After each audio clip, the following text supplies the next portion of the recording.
Hey guys, welcome to episode 20 of Beyond the Weight Room podcast. I am Brett Kelly. We have Mr. Ryan Hurston here, and today we have Sarah Adam. I should say Sarah's lucky enough to have been working with me for over a year now on the strength and conditioning side at Exos, and she is on the U.S. national team for wheelchair rugby. Nice to have you on, Sarah. If you want to... I have no idea where we're going with this, but we never know where we're going with anything. Beyond for the ride, yeah. So that's why we called it Beyond the Weight Room, because they can really do anything with it, right? It's like we're just meatheads that talk. At least this time you're not asking me questions in the middle of my sets, so I can give a response. Yeah, exactly. Your blood pressure is normal. Perfect. So for anybody that is listening, if you want to talk a little bit, we'll dive into your professional career and stuff too. If you want to tell them a little bit about probably what is wheelchair rugby. And I don't even know, Ryan, how much you know about it. Obviously, I've come to know it quite a bit in the last year, but yeah. Yeah, we're working on getting Brett to be a rugby superstar. Well, I haven't played once yet. So I've seen the videos of Brett getting slammed into by you. So those always provide some entertainment. Oh, yeah, definitely. But no, rugby, it's a Paralympic sport for people who are in wheelchairs. So full contact sport, which is pretty... Like the fun part is high-speed bumper cars going in, crashing into each other. 4-on-4 played on a basketball court. And my favorite part of it, too, is it's mixed gendered. So out there with the guys. So I'm the first and only female for Team USA to make a Paralympic team. So, yeah, I mean, obviously that's one of the biggest, things about your whole career is, the first and only female to make it. How did that feel for you? Was that something, I guess, when you got into this, we can go into more detail later, but when you got into wheelchair rugby, was that something that you had your sights set on, or did you just kind of get into it and it kind of just snowballed? No, I feel like everything just kind of fell in my lap. Each time it was like going to tryouts, and nobody usually makes it the first time. You're just like, oh, it's cool to be invited, see what Team USA is all about. And they like put the list up every day of who's invited to the next day. And it was like, my name was just up there. And then the next day I look at it, my name's still up there. And then the next day it's still up there. And I'm like, damn, I could actually like make this team. I'm like, but I won't travel. Like, I'm still new. Rugby's awesome, but, tons to learn. And I didn't even tell my boss. I was like, I'm not going to go travel to any of this. I don't need to let her know that I'm going to be gone. The next thing I'm being invited to go to all the competitions. And so I think that after that first year was the first time setting my sights on like, I could play in Paris for the Paralympics, and really switching, getting you as my trainer and taking it super seriously. And as far as like the female role on that, I don't know, I pushed it away at first because I was like, I just want to be an athlete out there. I want to make sure I'm contributing to this team, despite like the female part of it doesn't have to have anything to do with it. And so that was like what drove me and motivated me to work hard to be relevant on the team and become a starter, and make sure that it wasn't just because I was a female. Yeah, I think from like just the year we worked together, I've seen like a mindset shift for you. And I remember early on, like you said, you kind of pushed back against that because you're like, I just want to be seen as another player, which I totally understand. But, what do you think has changed that mindset? Has it been just, obviously going to the Paralympics, you're going to be doing more things like this, more interviews and stuff, and seeing what you can actually, how you can reach out to other women in a similar role? Or what do you think has changed the mindset? I think that was the big part of it is, the Paralympics blew up on social media. I had an opportunity being in my role as the first and only female to be highlighted, and the visibility was just like through the roof, and being able to see how that impacts people's lives, whether it's another little girl with a disability or a newly injured 23-year-old, whatever it is, there is life beyond that. Woe is me, and this sucks. That you can kind of re-identify with that elite athlete part of yourself through this sport. Yeah. To take it back just a little bit, what kind of drew you to the sport, Sarah? Can you fill me in on that? I love the balance of physicality and strategy. So I played softball growing up. Well, I played every sport I get my hand on growing up, but I love softball the most because it's when you know it really, really intimately, there's tons of strategy involved. And I think that's similar to rugby. Just watching it's really fun for anybody that's a novice. You're going to see things that like recognizable from football with the full contact to basketball with like pick and rolls and spacing. But like there's so much strategy in how to utilize different players with different functional abilities. Like I'm smaller, I'm a female compared to the males out there. So I have to change up my game, be a little bit smarter, less physical out there. And I love that challenge. was just like a completely new sport to learn. And I love doing things that I suck at. And I really sucked at rugby at first. So Yeah, sorry, Brett. When did you start playing? Like how many years ago did you actually start playing wheelchair rugby? Yeah, 2019. I was around the sport in a different capacity as a volunteer before that, but to actually like compete and play was 2019. Okay. So not very long. Yeah, and if you want to explain a little bit about kind of the point system too, because I think that's something that coming into it I didn't necessarily know right away. I was looking at how the sport was played overall and trying to figure out, obviously how to train you. But I think that's something that when we talk about strategy, that's huge. And one reason why, obviously you're, unbelievable player as well, and you're faster than some of the guys, and you score a ton as well. But you also have an advantage with the whole point system too. You want to tell us about that? Yes, every Paralympic sport has a classification system to keep similar functional abilities competing against similar functional abilities. Because like there's people out there who are quadruple amputees on the court versus like a high level spinal cord injury that doesn't have like good hand function and triceps and whatnot. So you get a point system based on your functional abilities, how much strength you have like in your fingers and your triceps and your core, things that help you be better at that sport.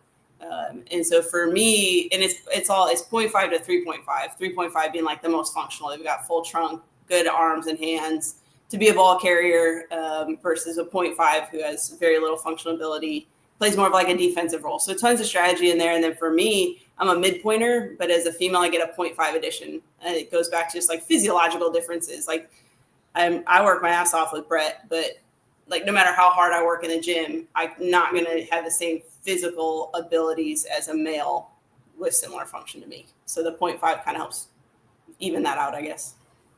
Yeah, and then there's just the total number of points on the court can be allowed on the court at once.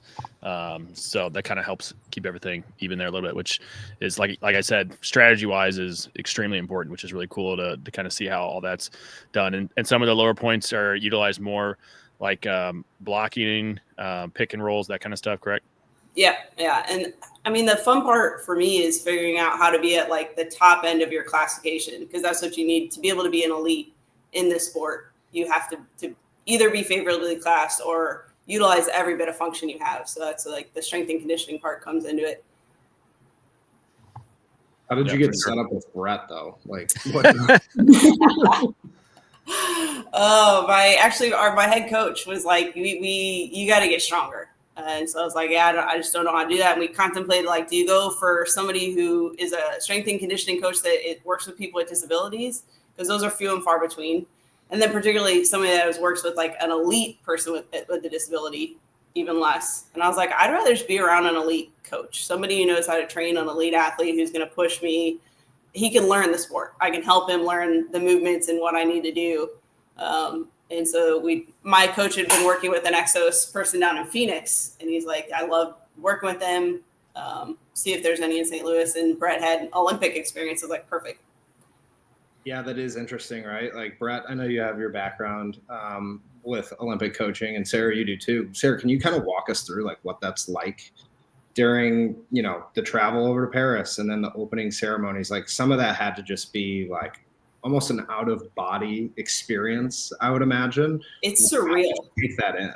It's surreal. And Brett was talking to me like that whole summer leading up to it about some of the games that he'd attended and things to think about and be mindful of. And we've got 6 veterans on our team that have gone previously to Paralympics. So getting some info before you go, but there's nothing that can really prepare you for just how honestly chaotic it is probably the best description. It's like all unideal circumstances and you're expected to perform at your best. So it's a lot of just go with the flow chaos, but really, really cool. And Paris was just like lit up with fans, and they did it right. There's nearly sold out crowds, people coming and asking for autographs and know who you are and pictures, and just a wild different universe. And it's weird when you come home because like all of it just goes away. Nobody knows who you are at home. Yeah, I tried to. I mean, I know I talked to you about that too, but I've had that conversation with people about the Olympics, and it's just like that's about the same word I use. I'm like, it's chaos, and I don't think you really understand that until you're there. It's like, well, there's however many thousands of people and athletes that all have like a job to do, and they're all trying to do it at the same time in the same area. Paris had to be really cool though, since it was in a large city. That's gonna be much different than, we were in Pyeongchang, which is you fly into Seoul, but Pyeongchang is a mountain town, so it was very condensed. How spread out was it throughout Paris actually? It was pretty spread out. I mean, we had the village was obviously its own beast of just like humongous space. And then you take these buses out. There were some that were like an hour and a half, hour, 45-minute away to get to the venue. We were fortunate ours was only about 40-minute drive, but it was all spread out throughout the city. Yeah, that's awesome. Now that you came back to the States, or even when you were over there and stuff, and you had, your teammates, your silver medal, all that kind of stuff, where is the coolest place that has gotten you into, maybe, or place or thing that you've done? Because how it is. You get to get into some new places with that. Yeah, my favorite story, honestly, I stayed a couple days after to meet with some different sponsors and whatnot, and we wanted to go to the men's basketball game, and what an awesome problem to have. It was sold out, as many games were. And so we're like, well, we'll just see what we can do. Like, we'll just try to sneak in. We had some tickets from previous games on the phone. So we just flashed the tickets from previous games, showed my medal and my credentials that had no business getting me through the stadium security. Just walked along. Next thing we know, we're being given gifts, and we're at the front, court side of this sold out basketball game.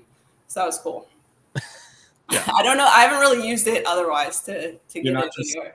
Carrying around St. Louis trying to get into places. No, I don't think it really works like that. Brett just took his jiu-jitsu medal and was trying to tell me how that's going to help him get into places. I didn't say to get me in places. Look at this thing. It's a badass medal, though. I mean, it doesn't have a piece of the Eiffel Tower on it like yours does, but is it pretty hefty? A little weight behind that? It's pretty dense, but it's not doesn't mean anything. So, but. Yeah. Anyways, I'd say the weirdest part was getting back to working out, because Brett, I swear they had an over/under on exactly how long before I was asking to come back to training, and he nailed it. He's like, it was either this week or next week that I figured you reach back out. Yeah, it's usually a month after, because people just kind of. And I told my athletes too. I'm like, I don't want to talk to you after. I mean, we do that at the end of the season anyway, because I want them to at least take a little time off. But after the games, it's like those people have been working their ass off for basically 4 years straight, if not longer, and. Even the staff, everybody, if you're working for the games, is just disappears for 2 to 4 weeks. Yeah, I think I slept for 3 straight days when I got home. So yeah, they'll definitely do it. And Brett told me that you're a professor at SLU. I am full-time professor for occupational therapy. So you did have to actually tell your employer at some point, hey. I did eventually. By the way, I'm going to be gone a lot. No, they've been fantastic. I can't believe how flexible they've been with me. I leave probably once a month or so to go down to Birmingham, Alabama for training. So I'm gone for a week here and there. Oftentimes it can feel like I'm away more than I'm actually home in St. Louis, whether it's doing media stuff or actual training or speaking, whatever. Do you think doing, the Paralympics or just wheelchair rugby in general, how do you think that's helped you as a professor or just occupational therapist, or do you think it has, or? Yeah, I think I find myself using a lot of what I've learned as an athlete and strategies as an athlete for my students, because really it's learning a skill and having the confidence to learn through failure and figure things out, identify goals for yourself and find the resources to improve, and so many things that they're doing now because they're about to have to go on their clinicals, and that's being on the big stage, and it's trying to prep them to do that and do that well. There's so many parallels. My teaching philosophy mirrors my coaching philosophy, actually. So that's cool how there's that carryover between your sport and also what you do for work, and also just them being completely supportive of your goal. I mean, I imagine that took a lot on their end just as much as it did on your end. Can you kind of describe a little bit of your training? So you got started in 2019, you competed this year. What did an average week once you were in the thick of training look like? It changed a lot, honestly. At the beginning, before I even had Brett, trying to figure out what I wanted to do, how much, I was just the same exercise over and over and not really seeing a lot of progress. I was in the gym a lot, but not no changes. And so after I had Brett, the structure for that, actually it was really fun to learn, when do you, different, Brett, what's the words I'm looking for here? Phases. Periodization? Thank you, that word. And like Brett's always talking me through all like why are we doing it this way and the whys, because that always helps me with performing. But one of the things I learned really early on was that if I try to train like my teammates who are really like going into Paris in that summer, they were ramping things up big time, like 2-a-days, working hard. Like my body fights back. At some point, there's like a threshold with my MS that it's like, nope, you're about to fall off a cliff. So trying to be mindful of the days where it's like, all right, should we push this day? Do we not push this day? We pushed through kind of a lot there over the summer, but I was with Brett 3 times a week for an hour, and then usually on my own another 3 or 4 times a week. Wow. Hour plus. Brett, I'm going to turn this on you.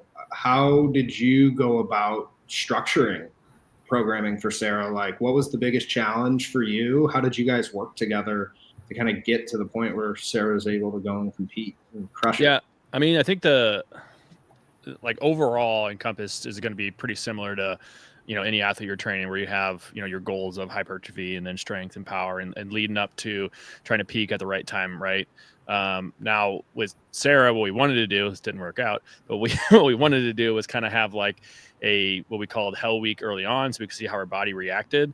You know, everything doesn't work out the way we wanted to, but we still pushed it really hard earlier on in the year, so we could kind of see how our body did react to certain workouts and stuff. Because, you know, with MS, that's something where she could be feeling great for 2 weeks, and all of a sudden she has a relapse, and she comes in, and, you know, she still comes in, but when she's not like making fun of me, I know that she feels like shit, and we're not gonna be able to push that hard. True. Funny, it's my right? coach's barometer too. Yeah, exactly. So I'm not feisty. Hey, you know, I'm tired if I'm not making fun of you too. So, but, you know, as far as like the actual like programming goes, it's going to be the same as anything else, where you look at the overall demands of the sport and what you need. Like her goals were to be stronger, you know, faster. She's one of the smaller, I mean, she's a female athlete, one of the smaller people out there. So she's having to push through guys that are a lot bigger than her. So, you know, we built up that strength in her arms to help with that. We tried to work on core strength as much as we could. And then once we got closer to the games, we started incorporating actually more agility based stuff and actually pushing through like blocks, like weighted blocks and stuff like that. And then she actually had a extra chair that she brought in, so she had me sit in a chair, and it was like running into me, and I was trying to block her, and she tried to teach me how to actually, you know, not suck at wheelchair rugby. So, but I mean, she utilized me to block me and try to like push through me and get around me and stuff like that too. So just like you would any other athlete, you're building it up to what their sport is by the end of the training, right? And peaking that speed and power side of things. And then just having to be more cognizant on MS and how we didn't want there to be, you know, a relapse like closer to the end. So you did have to be a little more careful with that. But it was really cool, you know, working with you, Sarah, because you were able to, as an occupational therapist, me and you kind of like put our heads together on a lot of things. And there were times where I was like, yeah, this is how this agility is going to work. And you're just like, that's not what happens in the sport. But it was something that I had seen, and I was trying to recreate it. And obviously you live that, so you're able to help me out a little bit with it too. So it wasn't just me coming up with things on the fly. Like I tried to, you know, watch the sport, research it, see what other people were doing, talk with Sarah a lot. And then sometimes it was while we were actually doing the workout, we were making, you know, little changes here and there to optimize it. There's definitely a comfort level in being able to just learn through failure, where there was plenty of exercises that we tried to set up and we're like, just didn't quite work out. Yeah. I think the hardest thing is, and I try to think of it when I'm programming, I still fuck it up all the time, is like what to pair up together, right? Because it's more challenging. Like she has to have an active hand. So certain exercises, she has to have this thing that wraps around her hand, Velcro, so she can hold on to the weight specifically. And it's like getting that on and off can be, you know, annoying, right? So if you're doing like a superset with 3 things, and it's like, I'm gonna have to strap my hand to 3 separate things and move from this bench to that place. So it's like, okay, how can we try to superset things together that are going to be quicker transitions so we can get more in within the time period? Yeah, you know what I'm saying? Transitions are brutal, especially when you like burn out my triceps and leave me on the ground. Like, okay, whoa! I didn't leave you on the ground, but yes. Sarah doesn't like being asked for help, but she did call me one time after we did a heavy tricep day down at Centene. I was upstairs in the gym, and I get a call from her. She had left like 15 minutes ago. I'm like, this is not good. And she's like, hey, I'm on the I'm on the ground next to my car. I can't get up because my triceps. Cannot get up. I tried for at least 5 minutes because I did not want to call you. She was trying to transition from her seat to her car and was just like, my arms gave out. Fuck. Nothing was working. You just picked me up like I was nothing too. Just put me in the car. It's like, all right. Yeah, I lift weights. Perfect. But yeah, I mean, I think, you mentioned obviously, and so did I, about, how you got into this with MS and everything. If you want to walk me through a little bit on kind of like how that transition transpired. I know, I hear your feelings sometimes on your mindset on just to continue to like push yourself. And, if you are going through challenges, whether it be MS or something else in your life, and not just like almost accepting that you can't do certain things. I think that's something that's, really that I love about you, honestly, is like you're pushing through stuff that, most of us aren't going to have to experience. And, I see other people that are going through the same thing, and they kind of give up, it seems like. So, how did that mindset, I guess, get started with you? And, how do we get other people to do that? I think I'm going to blame my mom on this one. I guess give her the credit would be the better phrase on that. But I had some health issues as a kid growing up, and I remember her turning to me and just saying, if you're going to be like miserable and bitch about whatever illness is going on, nobody's going to want to be your friend. So you're just going to have to find a way to suck it up and figure it out. And I was like, all right, that's what we're going to do. And like, it's true. And I find it for myself. Like, I don't want to be around the people that are woe is me and bitching about things left and right. Like, that's not a pleasant person to be around. And so that's kind of the what I've adopted for myself is, there's going to be days that it's going to suck, but you're just going to do it anyway. Because that's like, yeah, it's easy to sit around and sit, and I do it every now and then, lay around and watch Netflix all day and do nothing. Yeah. I feel like that's my like mental health reset. I need a break. But for me, I realized pretty quickly, like when I need a break and mental health, like it's doing things, it's being active, it's hanging out with people, exercising, whatever that fills my cup. It makes me feel better. And that's why it was only a month of not training with you. And I was like, I don't know if I'm going to be an athlete. I don't know if I'm going to go to tryouts, but I need to start working out with Brett again because it makes me feel so much better when I'm active and working out. Even though everybody, like all the doctors and whatnot, tell you, like, you have MS, you need to rest, be careful, put you in this bubble. I was like, I am not the person that's going to be put in a bubble. Not easily anyway. Yeah. Do you find that do you think there was ever a time, I guess, at least when we've been working and training, where on the flip side of that you almost pushed it too much, or oh yeah, yeah, plenty of times. How would it limit that then going forward? Yeah, I mean, obviously, there's a balance there, and one that I'm not always great with, but always trying to think of like the greater good. And I think that's why having Team USA and training for a goal is really helpful for me, because that's what actually keeps me a little bit like grounded in, all right, don't overdo it. You need to take care of yourself, and taking care of yourself can mean like, don't go that hard. Admit when you need a little bit of a break. Take care. Like I basically treat my body like a dumpster fire at all times. Mm-hmm. And sort of need reminders to not do that. Ryan's a data nerd, so you can tell him kind of what your average whoop scores are. Or your recovery percentages are generally. Yeah, it's always red. They're not good. Yeah, she'll come in and be like, I did 17% recovery, and that's like average. Yeah. I mean, my body's basically always fighting itself. So even like my HRVs at night are super, super low, heart rate super high. Like my resting heart rate, as I think elite athlete who trains pretty darn hard, and my resting heart rate's usually in the high 70s to low 80s overnight, because it's working that hard.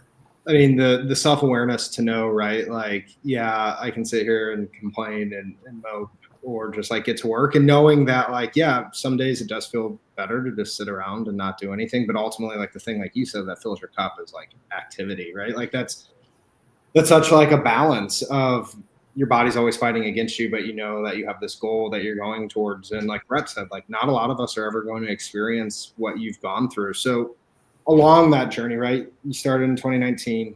Yeah. Have there been other people that have come into your life that you've kind of role modeled for or mentored in some of these areas? Honestly, not really. I think talking to big groups of people, obviously, on some of those topics of MS and training and the power of adaptive sports. I'm part of an organization called Sisters in Sports that helps new female athletes kind of get into this arena, and the ones that really want to be elite athletes are paired up with us as mentors, and they get to do classes on like writing your bio and owning your story and nutrition and sports psych and all sorts of cool resources to connect them with. So I'm really enjoying that and hoping to get to do more kind of that mentorship for new female athletes. That's really cool. I didn't know you were part of that. Is that just like nationally, or what is that? Yeah. National organization. I think started in 2021, maybe. I'm new to kind of the mentorship role with that one, but really, the more I learn about the organization, the more I'm falling in love with what they're doing it the right way too, which is great to see. Keeping the cohorts really small, reaching out to them all the time. So. Yeah. I mean, I can't even think about what it's like to be up there on stage too when you won. Like, can you take us through the time you won to the time you got back? I know you said you stayed in Paris for a little bit, right? That was a wild 3 days. How do you get used to that?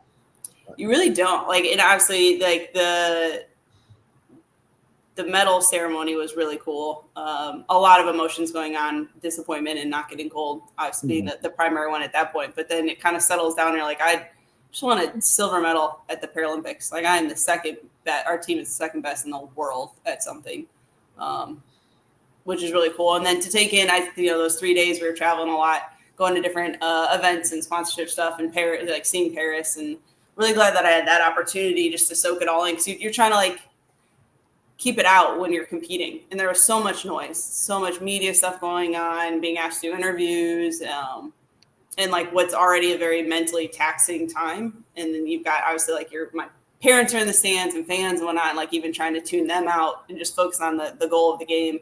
So it was cool after that medal ceremony to really just take in Paris and the experience. Yeah, that's awesome. And now we're training for, I don't know. For LA. Yeah, I didn't know if you had officially. I haven't officially announced it. I can see your podcast is the great place to announce I'm officially training for LA. Yeah.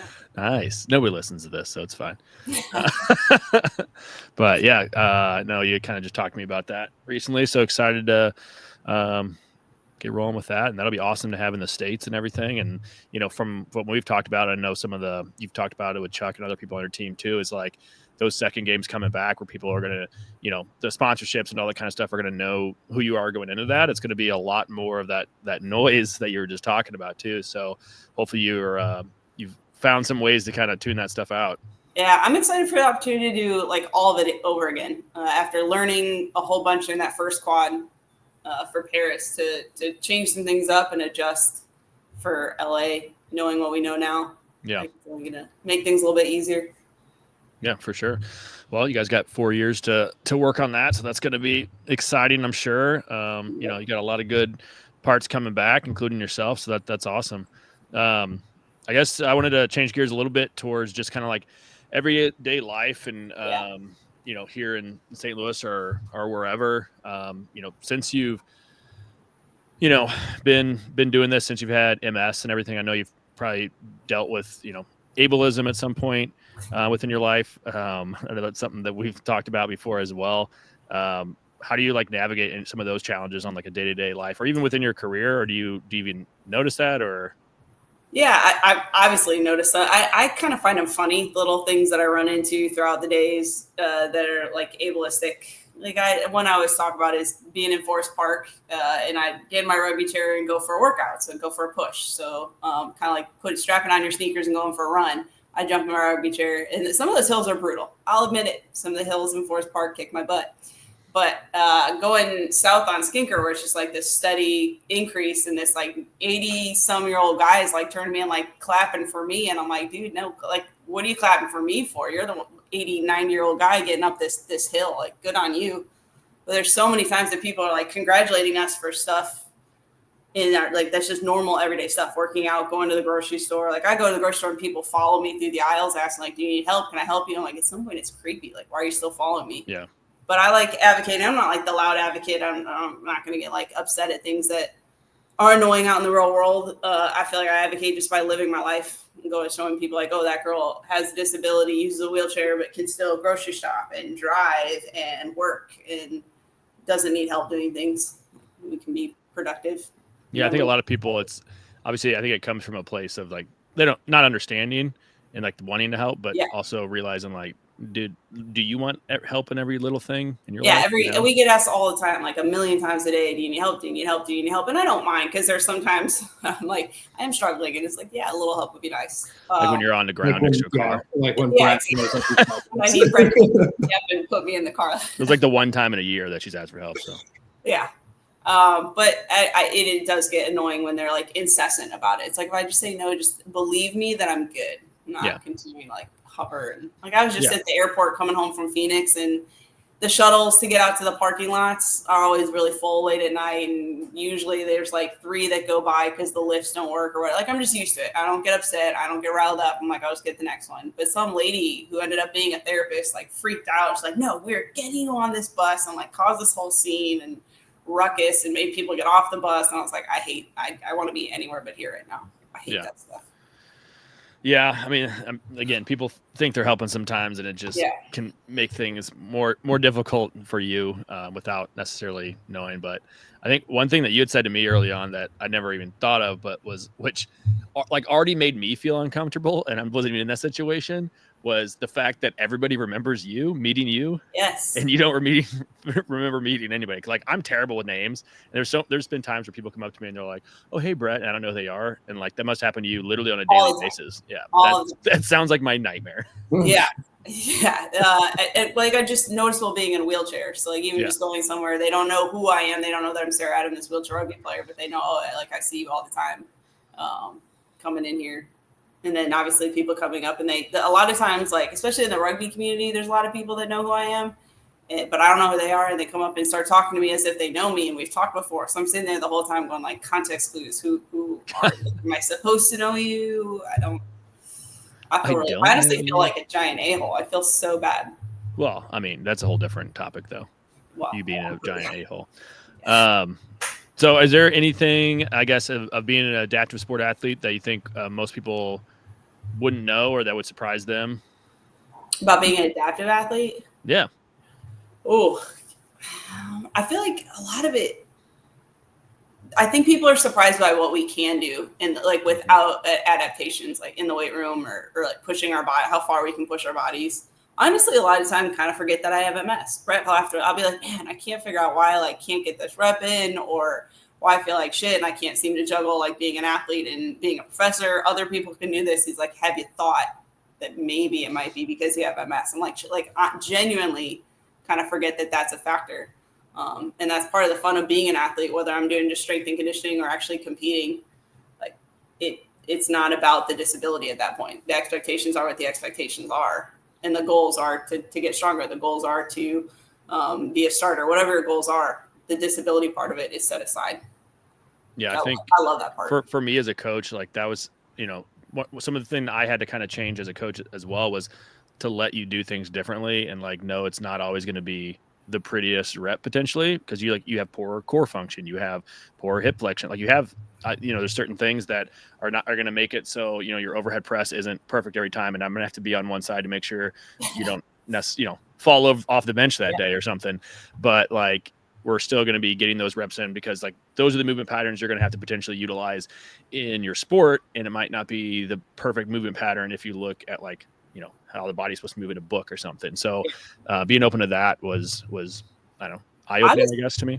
I'm still fascinated by some of that, of like when we decide to really lock down my core so we can focus on a particular like muscle group versus it's like letting me compensate. Because we need the full body stuff. And I love that you're more of like full body, compensate, use whatever you got. Because that's I think like, if we're locking down the core and we're doing isolated, like, tricep extensions or whatever it might be, I'm thinking like hypertrophy at that point. Like we're just the same reason you would for like a bodybuilder, right? We're trying to build muscle mass in those one specific areas.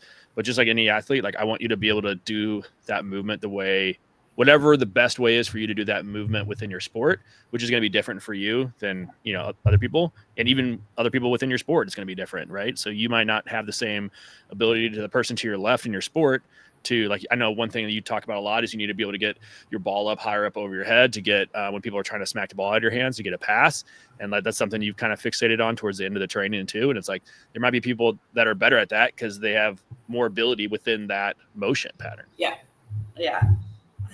It was interesting too, like adjusting to like my MS, because there's times where I'm like, it's easy. That exercise is super easy. I can get through it, no problem. And then times where it's like my body feels like goo or it's not responding at all. And that same thing for when I'm an athlete. Like when I'm out there and fresh and functional, it play a completely different game. I have to like switch modes when my body's not responsive and play an entirely different type of game. That was fun to adjust to. Fun challenge. Yeah, that's kind of what happened in the gold medal match, right? Yeah. Oh, I fell off a cliff in that match. Yeah. That's definitely the motivation now when I'm going on my like long. Now they're really pleasure pushes, but I'm not very good at like going easy. So I like pushing 8 miles like full out because then getting pissed off that I was too tired at the end of the Japan match. Like I can fix that now. But I was gonna say, do you think that was like a conditioning thing at that point, or do you think it was? No, I think that's good. Yeah, that's the frustrating part. It's like no matter how hard I train, and I train really hard, that cliff exists no matter what. So it's about being cautious as we're approaching the cliff and figuring out how can we like build that battery up before it's dead.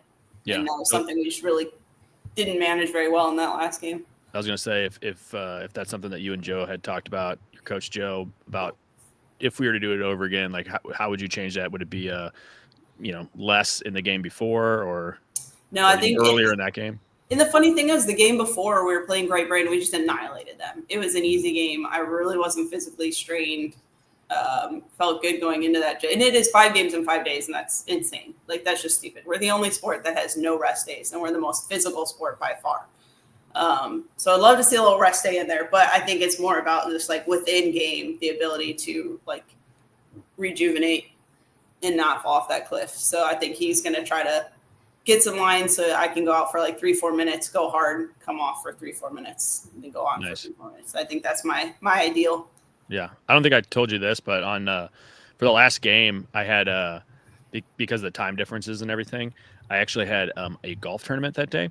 Yeah. So I was in a golf cart watching. I brought an iPad and I was watching it there throughout the day. So kind of when you fell off the cliff, it's kind of when I started falling off the cliff too, taking too many tequila shots. And so I felt the same basically. I appreciate you sinking that ship with us.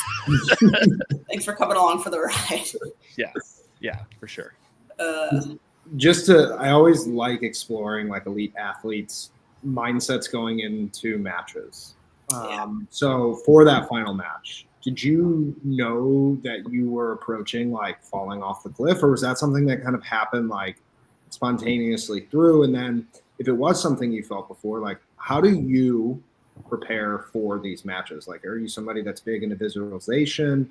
Do you run through routes? Like, can you kind of walk us through your pre-game routine? Yeah, and I love sports psych. I think sports psych is absolutely fascinating. And one of the weird things for me for Paris, because I used to get really nervous. I've not played a lot of games. Like, all things considered, I've not played a lot of international games in my career. And so I was getting really nervous before them and thinking, like, I'm going to somehow forget everything I know about rugby as soon as that whistle blows. And, like, had myself convinced that I was going to mess stuff up and not be what my teammates need me to be. And like, I would get all worked up, even like nauseous at times because I was so worked up. And then Paris comes and I'm like, kind of had over the summer tried to mentally prepare for feeling that way in the tunnel and the nerves in the tunnel before you go out.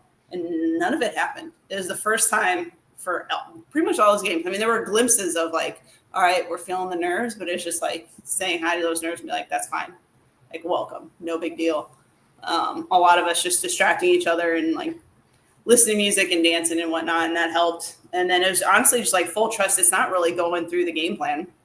It was full trust that we had prepped all that over the summer, and I could just turn my brain off and trust when the whistle blew. I was prepared, that my teammates were prepared, that we knew what we were supposed to do. I mean, we had studied it all summer, all the game plans and stuff, so that made it a lot easier. But once I felt that cliff coming, I mean, it's tough because there's nothing I can do. It's like that's why we tried to do Hell Week and push my body, was to build this toolbox of like, all right, what do we do in game? What do we do throughout those 5 games in 5 days? What do we do leading up to it to try to like keep my body in homeostasis? And we're pulling out everything we had on that sideline, everything we tried, but I knew none of it was really going to work in game. So it was definitely frustrating. I feel like I want my body to respond, and it's not going to. And I did not do a good job of switching. What I should have done, what I had control over, was switching the way that I played the game. And I didn't do that effectively. And that's on me. Well, Japan was playing a hell of a game too. So they were really just good. On you. They were really, really good. But I do I think it was a good learning experience. Like, all right, you know how to be mindful of your body. You know how to flip that switch. Stop being stubborn. Admit that your body's not responsive and use your brain instead. Yeah, man. Well, we got 4 years to train. So you have to look at me. Well, I guess you don't have to train with me, but you have the opportunity to look at my face for the next 4 years. So sorry about that. Mm-hmm. Maybe Ryan will come back in St. Louis and either work here or come back and work out with us one day. So I would say, Sarah, I am out in Phoenix right now, so you'll have to let me know next time you're out here and we can meet up. I was literally just there. Yeah, I heard you say that, and I was like, yeah, I've been out here for 3.5 years now. So yeah, we're out at that Ability 360. If you've not been out there, really cool facility for people with disabilities. Basketball courts, weight room, all sorts of stuff. Yeah, I'll have to look into that. I haven't heard of that, so I'll give it a look when we hop on. Are they hiring? Ryan needs a job. I thought we were trying to get him into St. Louis. Come back. No, whatever. Obviously not passionately.